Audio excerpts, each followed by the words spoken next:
नमस्कार, जय हिंद, जय भारत।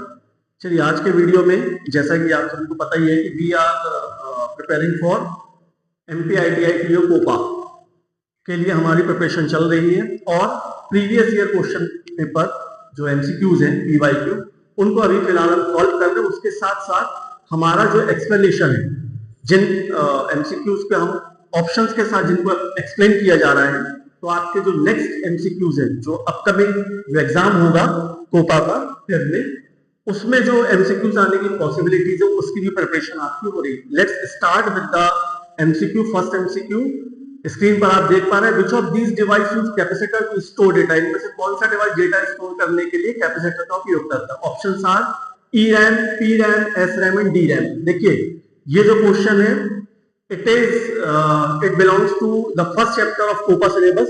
कोपा का सिलेबस दिया गया है नोटिफिकेशन में ही, उसमें जो फर्स्ट यूनिट या फर्स्ट चैप्टर है fundamental of computer science operating system, उसका ही ये MCQ उसको बिलोंग करता है। 2022 में ये क्वेश्चन आया हुआ है। मेमोरी यूनिट का एक ये टॉपिक है। देखिए अब हम सबसे पहले मेमोरी को डिस्कस कर लें ताकि इस MCQ के साथ साथ मेमोरी से रिलेटेड अगर आपको MCQs इन फ्यूचर आते हैं तो उसकी प्रिपरेशन आपकी हो जाए। देखिए कंप्यूटर मेमोरी की अगर हम बात करें तो मेमोरी दो टाइप में, दो कैटेगरी में हम इसको डिस्ट्रीब्यूट कर रहे हैं। फर्स्ट इज प्राइमरी और internal and second is secondary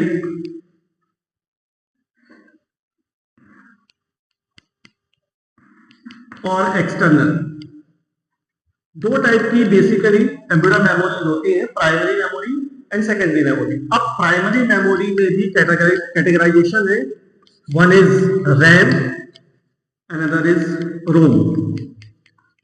दो प्राइमरी मेमोरीज हैं, रैम एंड रोम। सबके फुल फॉर्म भी अभी हम देख लेते हैं। सेकेंडरी मेमोरी में we have HDD, SDD, floppy disk, USB, flash drive, जो भी आप यूज करते हैं पेन ड्राइव वगैरह, वो सारा कुछ सेकेंडरी स्टोरेज डिवाइस है। चलिए रैम एंड रोम। रैम का full form it is random access memory and ROM is read only memory. ये दोनों का फुल फॉर्म होता है। हो सकता है एग्जाम में आपको फुल फॉर्म भी आ जाए। SDD का full form it is hard disk drive, इसे हम कहते हैं। फ्लॉपी ड्राइव आउटडेटेड हो चुकी है, पहले यूज किया जाता था, तो इनके सेकेंडरी या एक्सटर्नल डिवाइसेस में जो है इनके फुल फॉर्म तो रेयरली पूछे जाएंगे। रैम रोम से रिलेटेड ही आपको ज्यादा पढ़ने की आवश्यकता है, पढ़ने की जरूरत है, और उससे ही रिलेटेड हमारा ये क्वेश्चन भी है। अब देखिए रैम जो होती है ये भी दो टाइप की होती है, एक होता है SRAM एंड दूसरा होता है DRAM। SRAM means static random access memory, उसको हम बोल रहे हैं स्टैटिक। एंड DRAM में हम बोल रहे हैं D को डायनामिक। एटलीस्ट इतना मेमोरी का कैटेगराइजेशन, इतना जो क्लासिफिकेशन है ये तो आपको पता होना ही चाहिए। फिर फर्दर क्लासिफिकेशन भी है DRAM के लिए। DRAM में SDRAM आता है, सिंक्रोनस डायनामिक, और DDR आता है, DDR1, DDR2, DDR3, DDR4। SRAM generally use होता है cache memory. Read only memory में भी ऑप्शंस है, ये हम अगले जो क्वेश्चन करेंगे उस पर हम देख लेंगे। अब हमारा जो क्वेश्चन है उसके हिसाब से हम बात करेंगे। तो मैंने आपको डायग्राम इसलिए बताया ताकि आपकी प्रिपरेशन हो जाए, right. ERAM, PRAM, SRAM and DRAM. We have four options: ERAM, PRAM, SRAM and DRAM। चार ऑप्शन है, 1 2 3 4। इनमें से हमको राइट आंसर बताना है। तो राइट आंसर बताने से पहले ERAM की बात अगर मैं करूं तो ERAM जनरली आपको आपके सिलेबस में या बुक्स में नहीं मिलेगा। ERAM ऐसा कोई रैम होता नहीं है जनरली। इन केस अगर आप पढ़ते भी है इन डेप्थ जाकर तो ज्यादा से ज्यादा एक्सटेंडेड रैंडम एक्सेस मेमोरी ऐसा आप पढ़ सकते हैं। अदरवाइज ई रैम ऐसी कोई टर्म तो होती नहीं, तो इसको आप छोड़ दीजिए। पी रैम की अगर हम बात करें, ये भी आपको जनरली बुक्स में या सिलेबस में देखने नहीं मिलेगा, बट इसको हम बोलते जरूर है phase change random access memory.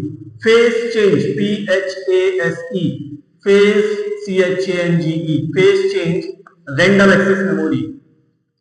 इसमें क्या होता है, फेज चेंज मटेरियल जो होता है ना, वो उसका यूज किया जाता है डेटा को स्टोर करने के लिए। SRAM की अगर हम बात करें तो SRAM जो होता है ये स्टैटिक रैंडम एक्सेस मेमोरी है, और इसमें फ्लिप फ्लॉप सर्किट, या हम इसे ट्रांजिस्टर भी कह सकते हैं, इसका यूज किया जाता है, राइट। और DRAM की अगर हम बात करें, डायनेमिक रैंडम एक्सेस मेमोरी, तो इसमें कैपेसिटर एंड ट्रांजिस्टर दोनों के ही कॉम्बिनेशन से डेटा को स्टोर किया जाता है। तो राइट आंसर हमारा जो होगा वो होगा DRAM। Option D is correct, DRAM। देखिए जो क्वेश्चन आपको स्क्रीन पर दिख रहा है, if you know the answer आप कमेंट करिए कि इसका राइट आंसर ये है। डेफिनेटली आपका सेल्फ असेसमेंट भी होगा कि आपकी जो तैयारी चल रही है वो कैसी चल रही है, वो ठीक है या नहीं है, या कहां पर आप गलतियां कर रहे हैं, राइट। तो आंसर डी हमारा जो है वो करेक्ट आंसर है। देखिए ऐसे याद रखिए कि डायनेमिक जो होगा, डायनेमिक में कैपेसिटर यूज हो रहा है, और कैपेसिटर हमेशा लीक करता रहता है डेटा को, तो उस केस में हमें बार बार उसको रिफ्रेश करना पड़ता है। जनरली जो भी डायनेमिक यूज होंगी उसमें हमारा कैपेसिटर जब यूज होगा तो डेटा को सेव करने के लिए हमें उसको बार बार रिफ्रेश करना पड़ता है। इसलिए DRAM जो होता है ये कंपेयर टू SRAM स्लो होता है। SRAM बहुत फास्ट होता है, कैश मेमोरी में यूज होता है। कैश मेमोरी जो होती है वो SRAM से ही बनती है, जैसे L1 cash, L2 cash, L3 cash, ये सारी जो कैश मेमोरी होती है, और ये CPU के पास होती है, राइट। चलिए, तो इसका फर्स्ट क्वेश्चन का हमारा जो राइट आंसर है it is DRAM। Next question, what kind of memory is static? किस प्रकार की मेमोरी स्थिर है? कौन सी मेमोरी स्टैटिक कहलाएगी? देखिए ऑप्शन हमारे पास, वैसे मेमोरी अभी हमने पढ़ ही लिया। रोम की अगर हम बात करें तो ये रीड ओनली मेमोरी होता है, और read only memory it is a non volatile memory. Non volatile memory, तो ये ऑप्शन तो कहीं से भी मैच ही नहीं कर रहा है। दूसरा कैश मेमोरी, अभी अभी मैंने आपको बताया कि ये जो SRAM होता है, SRAM कैश मेमोरी के लिए यूज किया जाता है, और ये होती है स्टैटिक। दैट मींस कि हमारा जो ऑप्शन बी है कैश मेमोरी, वो राइट आंसर होगा। और भी अगर जो ऑप्शन दिए गए हैं उनको भी हम जरूर देख लें। हमको दिया गया बायोस, BIOS, बायोस। बायोस का फुल फॉर्म एग्जाम में आ जाता है कभी कभी। बायोस का फुल फॉर्म होता है basic input output system. It is the full form of BIOS. Exam में अगर आ जाए तो भूलिएगा मत, अगर क्वेश्चन आता है कि what is the full form of BIOS, option आपको दिए रहे तो right answer is basic input output system. अच्छा, ये होता क्या है ये भी पूछ लिया जाता है कि व्हाट इज अ फर्मवेयर, या फॉलोइंग आर द ऑप्शंस, इनमें से आपको बताना है कि व्हाट इज अ फर्मवेयर। तो ये एक फर्मवेयर होता है, ये फर्मवेयर होता है जो कि बूटिंग प्रोसेस में यूज किया जाता है जनरली। तो इसका स्टैटिक मेमोरी से कोई रिलेशन नहीं है। Last RAM, random access memory. RAM जो है एक वोलाटाइल मेमोरी। वोलाटाइल का मतलब when the power is off, data is gone. जब भी कंप्यूटर सिस्टम ऑफ होगा तो रैम में जो डेटा होगा वो लॉस्ट हो जाता है, तो वो एक वोलाटाइल मेमोरी है, इसलिए वो ऑप्शन भी हमारा करेक्ट नहीं होगा। तो correct answer is cache memory. Next question, how many types of RAM are available? इसका आंसर यहां पर है ही। रैम कितने टाइप की होती है? दो ही टाइप की होती है, एक होता है SRAM और दूसरा होता है DRAM। SRAM मतलब static random access memory, DRAM means dynamic random access memory. हाँ, फर्दर क्लासिफिकेशन जरूर होता है, जैसे क्योंकि बेसिकली हमको रैम के अवेलेबल टाइप पूछी है। अगर आपको डी रैम के टाइप पूछे होते, तब आपको DDR1, DDR2, RD रैम ये सब बताना पड़ता, या एस रैम के टाइप पूछे होते तो आपको T1 मतलब transistor 1 4T transistor 4 transistor RAM S RAM, 6 का मतलब 6 transistor S RAM, 8 transistor S RAM, तो 1 4 6 8 वो उसके टाइप होते। लेकिन उतना इन डेप्थ मुझे नहीं लगता है कि आपको पढ़ने की जरूरत है, इतना बेसिक आपको पढ़ना जरूरी है क्योंकि इनसे रिलेटेड ही क्वेश्चन आपको एग्जाम में पूछे जाएंगे, right. Next question is the computer monitor is connected to CPU through, computer monitor CPU से कनेक्ट किया जाता है किस के थ्रू, किस मीडियम के थ्रू, क्या होता है जो मॉनिटर को कनेक्ट करता है सीपीयू से। तो देखिए बहुत सिंपल सा क्वेश्चन है, इसमें बहुत ज्यादा दिमाग लगाने जैसा तो कुछ नहीं है, और कभी कभी ऐसा होता भी है चीजें सिंपल होती है और हम ज्यादा अपना दिमाग यूज कर लेते हैं। तो make it as it is, जैसी वो जितनी इजी दिख रही है उसको वैसा ही इजी वे में लीजिए। बोला गया है कि कंप्यूटर है और मॉनिटर है, इनको कनेक्ट कैसे किया जाएगा आपस में, तो ऑप्शन इज केबल, केबल के थ्रू आपको कनेक्ट करना होगा। इसके अलावा और क्या तरीका यूज करोगे आप, कोई और दूसरा तरीका है ही नहीं, केबल ही यूज करना है आपको। तो सिंपल सा कॉन्सेप्ट है। हाँ अदर ऑप्शन जरूर जो दिए हुए, जैसे ये ऑप्शन दिया गया बस, ये एक्चुअली यूज होता है इंटरनल कम्युनिकेशन पार्ट के लिए, और ये सीपीयू, मदरबोर्ड के कंपोनेंट, रैम, उनमें जो इंटरनल कम्युनिकेशन पार्ट है वो बस के थ्रू होता है। तो ये ऑप्शन तो नहीं है, केबल सिंपल सा ऑप्शन है। पावर मतलब इलेक्ट्रिसिटी की बात हो रही है, तो सीपीयू और मॉनिटर को आपस में कनेक्ट पावर को नहीं करेगा, इनको आपस में कनेक्ट करने के लिए केबल की जरूरत पड़ेगी। पावर से सप्लाई हम जरूर देंगे, सीपीयू को अलग, मॉनिटर को अलग, वो एक अलग बात है। लाइन ड्राइवर एक्चुअली एक इलेक्ट्रॉनिक डिवाइस होती है, इसका भी इससे कोई रिलेशन नहीं। तो right answer is cable. Next question, which of the following memory capacity unit denotes 1 petabyte, निम्नलिखित में से कौन सी मेमोरी क्षमता इकाई 1 पेटाबाइट को दर्शाता है। इसको हम थोड़ा सा डिटेल में इसलिए करेंगे क्योंकि मेमोरी या बाइट से रिलेटेड एक ऐसा क्वेश्चन आना ही कंफर्म है।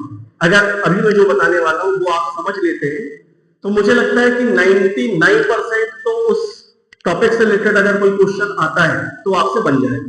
1% मैं इसलिए छोड़ रहा हूं कि नोबडी नोज द फ्यूचर, हम प्रेडिक्ट कर ही नहीं सकते हैं।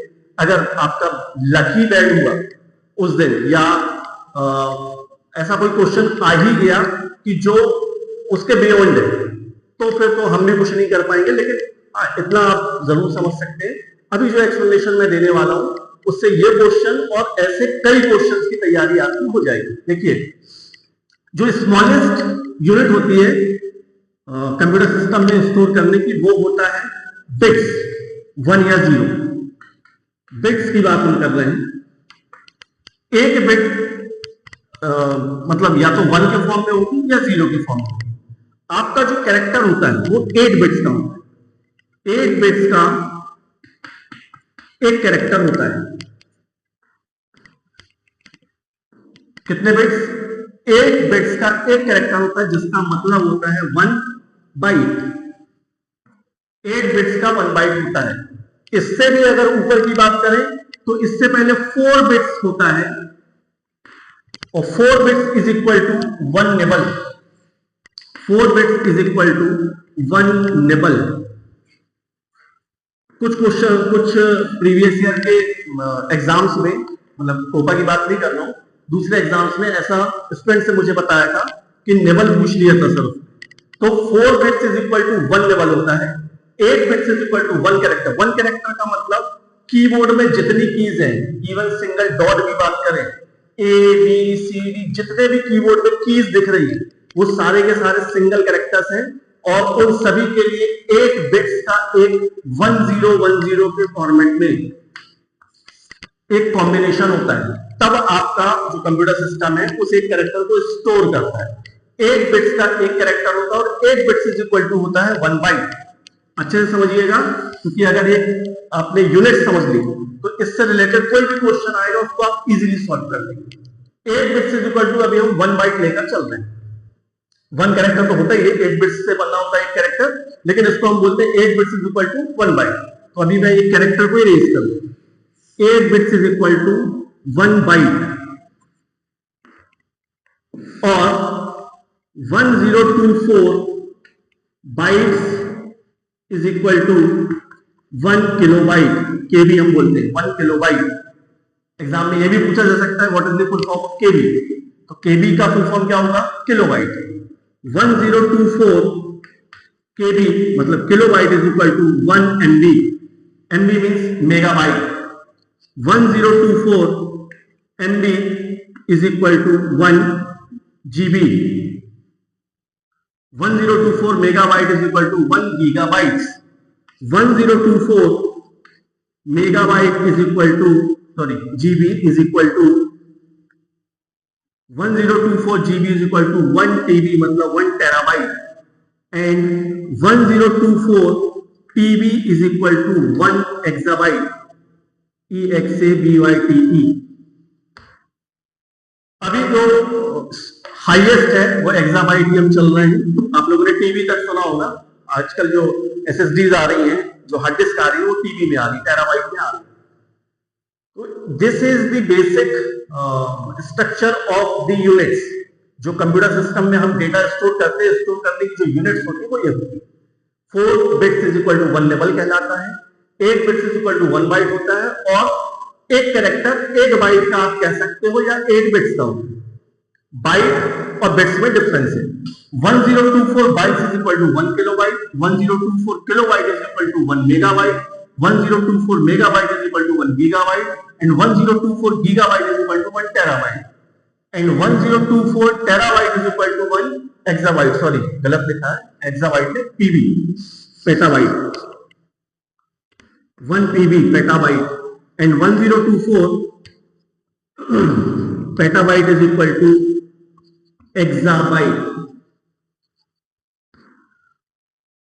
ये एक्चुअल लिखा हुआ है, अब ये सही है, अभी पहले जो था बाय मिस्टेक गलत हो गया था। फिर से हम इसको एक बार चेक कर लें। 4 bits is equal to 1 level, 8 bits is equal to 1 byte, 1024 bytes is equal to 1 kilobyte, KB, MB, MB, GB, GB, TB, TB, PB, PB, exabyte. Clear? अब जो हमारे ऑप्शंस आपको स्क्रीन पर दिख रहे हैं, उसमें पहला ऑप्शन है 1024, 1024 टीबी। ये बोला जा रहा है कि 1 पेटाबाइट इज इक्वल टू क्या है, 1024 टीबी, तो ये ऑप्शन तो सही है। क्लियर? फिर बी ऑप्शन बोला जा रहा है, देखिए ये 1024 जो है ना, ये बाइनरी नंबर सिस्टम में 1024 लिया जाता है, लेकिन अगर डेसिमल नंबर सिस्टम की में बात की जाएगी तो जो ऑप्शन बी है 10⁻15 बाइट्स, ये भी सही है अगर डेसिमल की बात की जाती है तो। थर्ड जो ऑप्शन है 1024 जीबी, वो तो है ही नहीं 1024 जीबी, क्योंकि 1024 GB is equal to 1 TB होता है, और हमें पूछा गया 1 petabyte, 1024 TB is equal to 1 petabyte होता है, तो सी ऑप्शन तो नहीं है। अच्छा, डी भी दिया गया हमको कि ये दोनों है। अब इसलिए यहां पर ध्यान रखिए, क्योंकि 4 ऑप्शन में लास्ट ऑप्शन जो दिया गया है उसमें बोथ डी ऑप्शन बोले गए, इसलिए right answer is D. D आपका सही आंसर होगा। इन केस अगर डी ऑप्शन नहीं होता, in that case first option आपका सही होता। ये सही नहीं होता क्योंकि ये डेसिमल नंबर्स को लेकर लिखा हुआ है। ऑब्वियस सी बात है, 1024 की वैल्यू ज्यादा बड़ी है रादर देन 10⁻15 बाइट्स। क्लियर? अब इसको अगर आप याद कर लेते हैं अच्छे से, यहां मेमोराइज कर लेते हैं, तो अगर कोई इससे रिलेटेड कोई क्वेश्चन या क्वेरीज भी आएंगे, न्यूमेरिकल्स भी आएंगे, तो आप इजीली उसको कैलकुलेट कर पाएंगे। ये बेसिक कैलकुलेशन होता है, राइट? चलिए next question. Next question is which of the following represent billion characters? कौन सा बिलियन कैरेक्टर मतलब अरब वर्णों का प्रतिनिधित्व करता है? अरब की बात की जा रही है। अरब का मतलब जब आप इसके हिसाब से कैलकुलेशन करेंगे तो जो राइट आंसर आएगा वो गीगाबाइट आएगा। अगेन ऑप्शन डी ही आएगा। आप करके देखिएगा इसको खुद, ये मैं आपको यहाँ पे एक्सप्लेन नहीं कर रहा हूं। अगर कंफ्यूजन होती है, आप नहीं कर पाते हो उसको कैलकुलेशन, तो मुझे बताइएगा कमेंट करके, फिर मैं उसको अलग से एक शॉर्ट वीडियो में आपको एक्सप्लेन कर दूंगा कि वो कैसे आया है। लेकिन आप वो करके देखेंगे 1 अरब करके देखिएगा, 1 अरब लिखिएगा पहले और उसके बाद अकॉर्डिंगली उसको कैलकुलेट करिए, क्योंकि वहां पे क्या बोला गया है, कैरेक्टर्स की बात की गई। कैरेक्टर्स मतलब बाइट में आपको कन्वर्ट करना है। जो भी नंबर्स दिए गए हैं, सॉरी, जो आपको 1 अरब बोला गया है, इस 1 अरब को जब आप 1 बाइट के अकॉर्डिंग कैलकुलेट करेंगे तो आपका जो आंसर है वो गीगाबाइट ही आएगा। करके देख लीजिएगा, 1024 एग्जैक्ट नहीं आएगा, 1024 के अकॉर्डिंग आएगा तो 1002 के इसमें मतलब डेसिमल लेना है, लेकिन आएगा वही almost. Next question, which of these is not a feature of EEPROM? EEPROM का फीचर कौन सा नहीं है? अब EEPROM आया कहां से वो हम समझ लें। अभी इसी वीडियो में मैंने एक आपको मेमोरी का डायग्राम, शॉर्ट डायग्राम बताया था।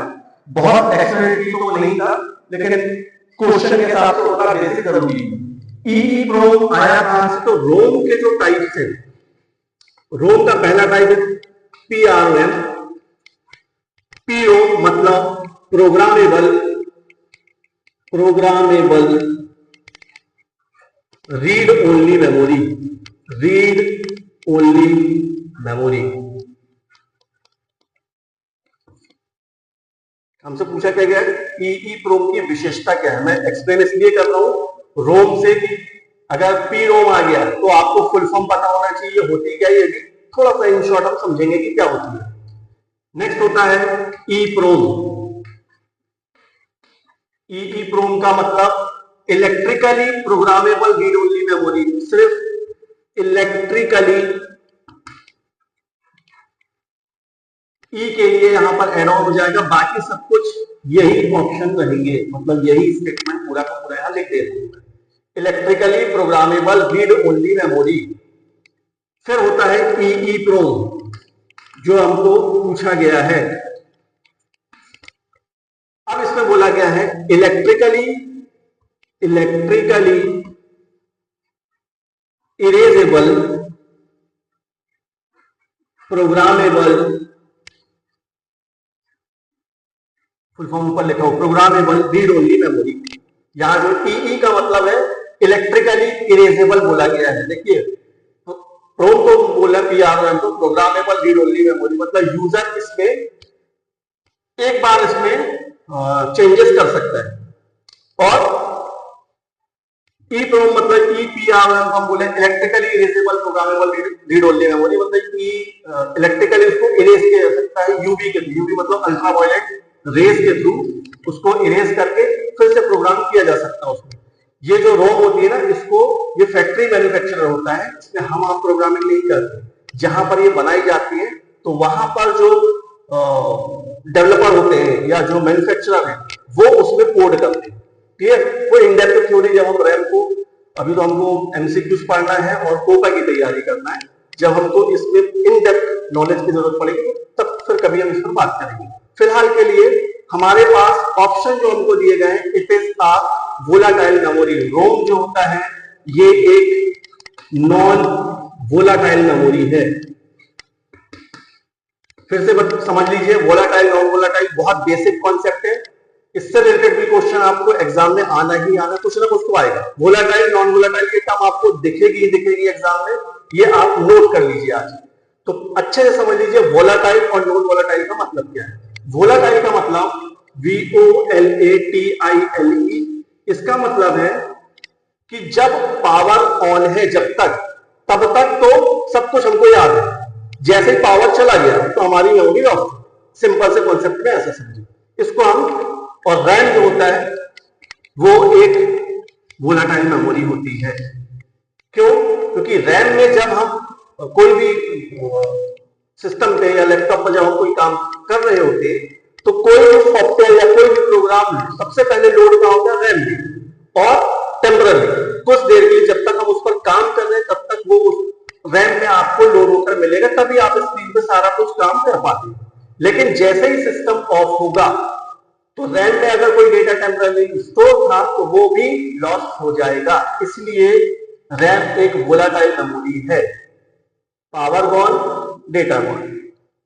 नॉन वोलाटाइल मेमोरी का मतलब यह है कि रोम में जो कुछ लिखा हुआ है हम नहीं लिखते हैं वैसे तो, मैन्युफैक्चरर फैक्ट्री साइड से लिखा हुआ ऑलरेडी आता है उसमें। यहां जो कुछ भी लिखा हुआ है इसमें वो पावर ऑफ होने के बाद भी इट विल रिमेन सेम, वो जैसा है वैसा का वैसा रहेगा, उसमें कोई भी बदलाव नहीं आने वाला, ना ही डेटा लॉस होगा। वैसे ही हमारी जितनी भी एक्सटर्नल डिवाइसेस है, एक्सटर्नल क्या बोल रहा हूं, एक्सटर्नल स्टोरेज डिवाइसेस है, जैसे हार्ड डिस्क हो गया, पेन ड्राइव हो गया, तो वो क्या है, नॉन वोलेटाइल है। नॉन वोलेटाइल का मतलब पावर हमने पेन ड्राइव लगाई है हमने लैपटॉप में या पीसी में, लेकिन लैपटॉप ऑफ किया, सिस्टम शट डाउन किया, पेन ड्राइव निकाल ली, हमारा डेटा सेफ है, मतलब वो नॉन वोलेटाइल है जब तक हम पेन ड्राइव को फॉर्मेट ना करें या हार्ड डिस्क को फॉर्मेट ना करें। क्लियर? चलिए, तो राइट आंसर क्या होगा, इनमें से कौन सी ईईप्रोम की विशेषता नहीं है? पहला ही ऑप्शन जो है, option A, non volatile, it is a volatile memory, ये नहीं है, क्योंकि ईईप्रोम जो है वो एक नॉन वोलेटाइल मेमोरी, तो ये विशेषता तो नहीं है। It is a primary memory, yes it is a primary memory, ये विशेषता है इसकी। It's data can be erase using electric charge, इसका डेटा, क्योंकि फुल फॉर्म ही यही है, इलेक्ट्रिकली इरेजेबल, इलेक्ट्रिकली इसके डेटा को इरेज किया जा सकता है। It can be programmed by user, yes it can be programmed by user, because the full form is electrically erasable programmable read only memory. इसलिए इसका जो राइट आंसर है वो क्या है, क्योंकि नहीं पूछा है, फीचर कौन सा नहीं है। हमेशा आप भी क्वेश्चन को एग्जाम में पढ़िएगा अच्छे से, उसके बाद नहीं पूछा है या क्या पूछा है तब आंसर करिए। अब इसमें क्या है कि कंफ्यूजन हो जाता है नहीं पूछा है तो हो सकता है स्टूडेंट उसको कुछ गलत ऑप्शन को टिक कर दे, तो ऐसा आप लोग बिल्कुल ना करें, क्वेश्चन को आराम से पढ़ें। तो option A is right, it is a volatile memory because it is not the feature of EEPROM, ये ईईप्रोम की विशेषता नहीं है। Next, Which of the following is the hacking approach where cyber criminals design? अच्छा, ये question 2024 में आया है और ये साइबर सिक्योरिटी जो यूनिट है उससे रिलेटेड क्वेश्चन है, उस टॉपिक का, उस यूनिट का क्वेश्चन है ये। इसमें बोला गया है कि हैकिंग अप्रोच करने के लिए, मैं इन शॉर्ट आपको समझा देता हूं कि हैकर जो हैकिंग कर रहे होते हैं जो लोग, वो क्या यूज करते किसी तरीके की धोखाधड़ी या जालसाजी करने के लिए हमारे आपके जैसे लोगों के साथ। सपोज मेरे पास या आपके पास कोई लिंक भेज दी जाए और वो ऐसी लिंक हो जो, जैसे सपोज ESB है, esb.gov.in, इस पर एक लिंक, ये तो गवर्नमेंट वेबसाइट है, ऐसे मिलती जुलती ही esb.gov.in.org ऐसा कुछ एक URL हमको भेज दिया जाए, ऐसी कोई वेबसाइट हमको भेज दी जाए, उस पर हम क्या करें, अपना डेटा इंपोर्ट कर दें। डेटा इन द सेंस हम अपनी लॉगिन आईडी, पासवर्ड इंपोर्ट कर दें, या बैंक डिटेल, या आधार की डिटेल, या ऐसी अपनी कोई कॉन्फिडेंशियल पर्सनल डिटेल इंपोर्ट कर दें।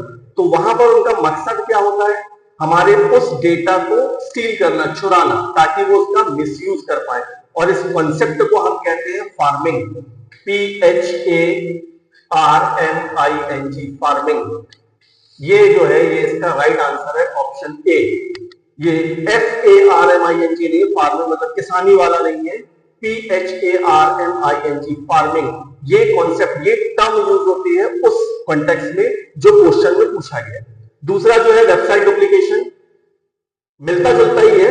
फार्मिंग का मतलब ये होता है वैसी सेम हूबहू एक वेबसाइट बना दी जाएगी, और ताकि हम कंफ्यूज हो जाए, हमें ये इल्यूजन हो जाए कि अच्छा यही हम राइट वेबसाइट है, इसमें हम अपना डेटा इंपोर्ट कर दें। तो उस टर्म को हम बोलते हैं साइबर सिक्योरिटी के कॉन्टेक्स्ट में फार्मिंग। बट वेब डुप्लीकेशन इसके near by he, web duplication का मतलब उस वेबसाइट का एक डुप्लीकेट बना देना हूबहू, लेकिन वेब डुप्लीकेशन जैसी कोई टर्म नहीं होती साइबर सिक्योरिटी में, इसलिए फार्मिंग हम सही ऑप्शन सेलेक्ट करेंगे rather than website duplication. Third option जो है मिमिकिंग। मिमिकिंग का मतलब आप लोग सुन ही रहे होंगे, मिमिक्री काफी लोग करते हैं, मतलब किसी के जैसे बोलना, बात करना, लेकिन ये टर्म भी रियल लाइफ में हम यूज करते हैं, बट साइबर सिक्योरिटी में ऐसी कोई टर्म यूज नहीं होती, इसलिए ये ऑप्शन भी सही नहीं है। And last, spamming. स्पैमिंग का मतलब होता है अनवांटेड मेल्स या कॉल्स या SMS जो आप लोग को भी आते होंगे, SMS आते होंगे जो आपने कभी बोला ही नहीं कि ऐसे SMS भेजे जाए, लेकिन कुछ कंपनीज के, कुछ प्रमोशंस के SMS या मेल्स या कॉल्स आपको आते रहते हैं। तो ये स्पैमिंग भी जो है ये हमारे ये साइबर सिक्योरिटी वाली चीज से रिलेटेड नहीं कर पा रहे, इसका काम ही अलग है। तो right answer is pharming. Clear? चलिए नेक्स्ट क्वेश्चन सेम वही है। For the purpose of providing cyber security for the nation और state governments employed some highly talented hackers, these hackers are referred to as. होता क्या है, state level पर और राष्ट्रीय लेवल पर गवर्नमेंट कुछ लोगों को नियुक्त कर देती है, कुछ ऐसे हैकर्स को नियुक्त कर देती है, तो जो जिनका काम होता है साइबर सिक्योरिटी प्रोवाइड करना। तो ऐसे लोगों को क्या बोला जाता है? चार ऑप्शन हमको जो दिए गए हैं। पहला ऑप्शन है nation oblique state sponsored hackers, CIA trial. Third option is special hackers and government hackers. Confusion हो जाएगा, जैसा नाम दिख रहा है ना आपको, क्वेश्चन में ही जो दिख रहा है ये लिखा हुआ है नेशन और स्टेट, तो बस यही आप सिलेक्ट कर दीजिए option A, nation oblique state sponsored hackers. CI जो है ये एक एजेंसी है, it is a security model, agency नहीं, it is a security model. Confidentiality, availability, integrity, ये इसका इससे कोई रिलेशन नहीं है, इससे आपके नेशन या इससे, ये तो एक्चुअली ये CIA राइट, ये एक मॉडल है, सिक्योरिटी मॉडल है। और स्पेशल हैकर्स ऐसी कोई टर्म होती नहीं है, गवर्नमेंट हैकर्स ये भी कोई टर्म ऑफिशियली नहीं होती है। तो साइबर सिक्योरिटी के केस में जो हैकर्स ऐसे गवर्नमेंट ने अपॉइंट किए होते हैं उनको हम बोलते हैं नेशन या स्टेट स्पॉन्सर्ड हैकर्स, राइट। ये एग्जैक्टली एथिकल हैकर्स नहीं होते, क्योंकि एथिकल हैकर्स की बात ही अलग है। Next is ISOC stands for, ISOC stands for, it is Internet Society, INTERNET, Internet SOCIETY, it is Internet Society। ये एक internet society, it is a global organisation जो इंटरनेट के डेवलपमेंट और पॉलिसीज को सपोर्ट करती है। तो जो ऑप्शंस हमको दिए गए इंटरनेट सोसाइटी, पहला option A is the right answer. Option B जो दिया गया इंट्रानेट सोसाइटी, ऐसा जैसी कोई सोसाइटी तो होती नहीं है, लेकिन इसमें एक टर्म यूज हुई है इंट्रानेट। इंट्रानेट का मतलब होता है इंटरनल नेटवर्क की बात जब हम कर रहे हैं तो इंटरनेट की बात होती है। जब कंप्यूटर नेटवर्क्स के टॉपिक्स हम पढ़ेंगे तो इसको और डिटेल में आपको एक्सप्लोर करूंगा मैं। इंटरनेट, सी ऑप्शन जो है इंटरनेट सोशल कम्युनिकेशन, ये इंटरनेट वाला ऑप्शन भी नहीं है बी, और इंटरनेट सोशल कम्युनिकेशन ऐसी कोई टर्म नहीं होती है। इंटरनेट सिक्योरिटी ये भी नहीं, तो right answer is internet society, क्योंकि ये एक सोसाइटी, एक ग्लोबल ऑर्गेनाइजेशन का नाम है। नेक्स्ट क्वेश्चन इज, यहां बोला गया है blank is a method of flooding the internet with copies of the same message. पूछा गया है कि निम्नलिखित में से समान मैसेज की प्रतियों को इंटरनेट पर अधिक संख्या में उपलब्ध कराने की विधि। समान मैसेज, सेम मैसेज को बार बार भेजा जा रहा है, रिपीटेडली हमको भेज दिया जा रहा है। जैसे आपको मैं, हो सकता है अभी उसको गैस कर ले, मैं आपको बोलूं कि आपके पास सेम नंबर से बार बार कॉल आता है, ट्रू कॉलर अगर इंस्टॉल है आपके मोबाइल में तो रेड कलर से एक ही नंबर से बार बार कॉल आता है, उसको क्या बोलेंगे आप? स्पैम कॉल्स बोलते हैं, राइट। तो यहां पर जो राइट आंसर है वो आपका स्पैमिंग ही है। यहां पर बोला जा रहा है D option, spamming, SPAMMING, this is the right answer. क्योंकि वो पूछा, बोले ये क्या है, method of flooding the internet with copies of the same message. Same message, कोई सेम ईमेल भेजी जा रही है या सेम मैसेजेस ही SMS के थ्रू भेज दिए जा रहे हैं, तो वो स्पैमिंग कहलाता है। हैकिंग का मतलब कुछ और होता है। हैकिंग का मतलब होता है unauthorised access of a system, बिना किसी परमिशन के, बिना किसी अथॉरिटी के किसी और के संपत्ति पर। संपत्ति मतलब हैकिंग जो है वो वैसे तो सिस्टम के कॉन्टेक्स्ट में है, IT के कॉन्टेक्स्ट में है, लेकिन मैं इन जनरल एग्जांपल बोल रहा हूं, मतलब समझने के लिए कि मैं बिना किसी परमिशन के किसी और के घर में जाके उनके सिस्टम को यूज करूं। सिस्टम का मतलब उनका घर यूज करूं, उनका वॉशरूम यूज करूं, तो ये एक तरीके से हैकिंग का कॉन्सेप्ट है। वैसे ही अनऑथराइज्ड वे में, without taking the permission, without किसी को एक्नॉलेज किए बिना उसके लैपटॉप से इंफॉर्मेशन स्टील करना, चुराना, या किसी की वेबसाइट से डेटा को चुराना, ये सब कुछ हैकिंग कहलाता है। तो ये इससे रिलेटेड तो नहीं जो आपको पूछा गया, ये डुप्लीकेसी नहीं कर रहा है मैसेज की। Trojan and worms, TROJAN, Trojan and worms, WORM, ये दोनों मालवेयर है। मालवेयर मतलब मैलिशियस फंक्शन, मैलिशियस सॉफ्टवेयर है ये दोनों के दोनों। ये एक्चुअली वायरस की कैटेगरी आप ऐसा समझ सकते हैं। तो ये भी स्पैमिंग से रिलेटेड नहीं है, तो right answer is spamming. Next question, which one of the following error will not be handled by the operating system. निम्नलिखित में से कौन सी जो फंक्शन है वो ऑपरेटिंग सिस्टम हैंडल नहीं कर सकता। इनमें से क्या हैंडल नहीं कर पाएगा ऑपरेटिंग सिस्टम। सबसे पहला ऑप्शन दिया गया पावर फेलियर। पहला option is POWER, power failure.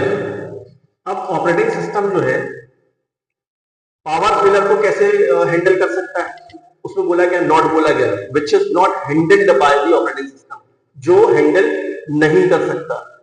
तो मैं अपने सिस्टम पे काम कर रहा हूं, या आप अपने घर में अपने पीसी या लैपटॉप पर काम कर रहे हैं और लाइट चली जाती है, तो उसमें आपका ऑपरेटिंग सिस्टम विंडोज 8 या विंडोज 10 या विंडोज 12 क्या कर लेगा, कुछ नहीं कर लेगा। आपका मोबाइल, आप जो स्मार्टफोन यूज कर रहे हैं उसमें जो एंड्रॉइड है वो भी एक ऑपरेटिंग सिस्टम है। अब आपका सेलफोन डिस्चार्ज हो गया, लाइट ही नहीं है उसमें, डिस्चार्ज हो गया, तो उसमें ऑपरेटिंग सिस्टम की क्या गलती है।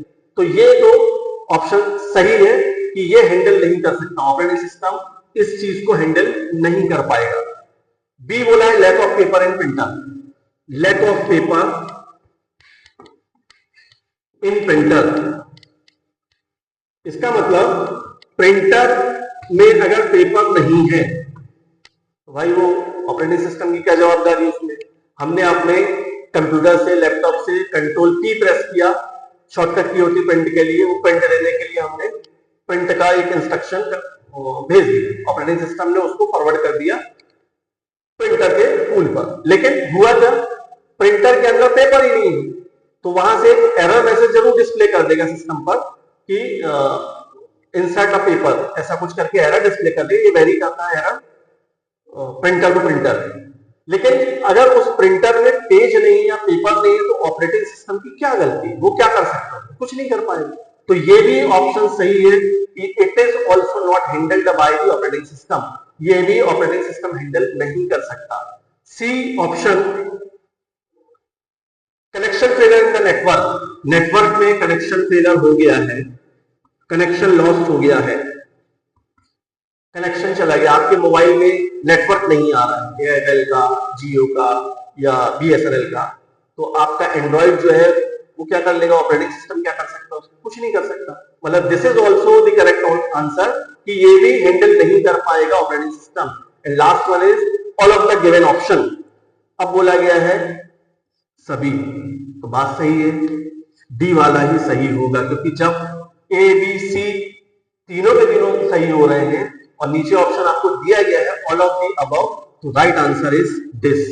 क्लियर। चलिए इसके आगे भी क्वेश्चंस हैं, लेकिन वीडियो बहुत ज्यादा लेंथी हो जाएगा, बाकी का हम नेक्स्ट वीडियो में करेंगे। और किस तरीके से और प्रैक्टिकली चाहते हैं, क्योंकि हमारी कोशिश ये रहेगी जो सिस्टम पर प्रैक्टिकल करेंगे, प्रैक्टिकल मतलब जो MCQs करेंगे उसमें अगर प्रैक्टिकल होगा तो सिस्टम पर प्रैक्टिकल करेंगे। तो वीडियो को पूरा जरूर देखिएगा, अगर कहीं कोई क्वेरी हो, कुछ नहीं समझ में आया हो तो उसको रिवर्स करके, वीडियो को पॉज करके आराम से देख लीजिए, समझ लीजिए, नोट्स बना लीजिए। अगले वीडियो में मिलेंगे ऐसे ही नए MCQs के साथ और ऐसे ही नई एक्सप्लेनेशन के साथ, ताकि आपके एक MCQ के एक्सप्लेनेशन से 10 से 15 MCQ रेडी हो। क्लियर। नमस्कार, जय हिंद, जय भारत, खुश रहें, स्वस्थ रहें।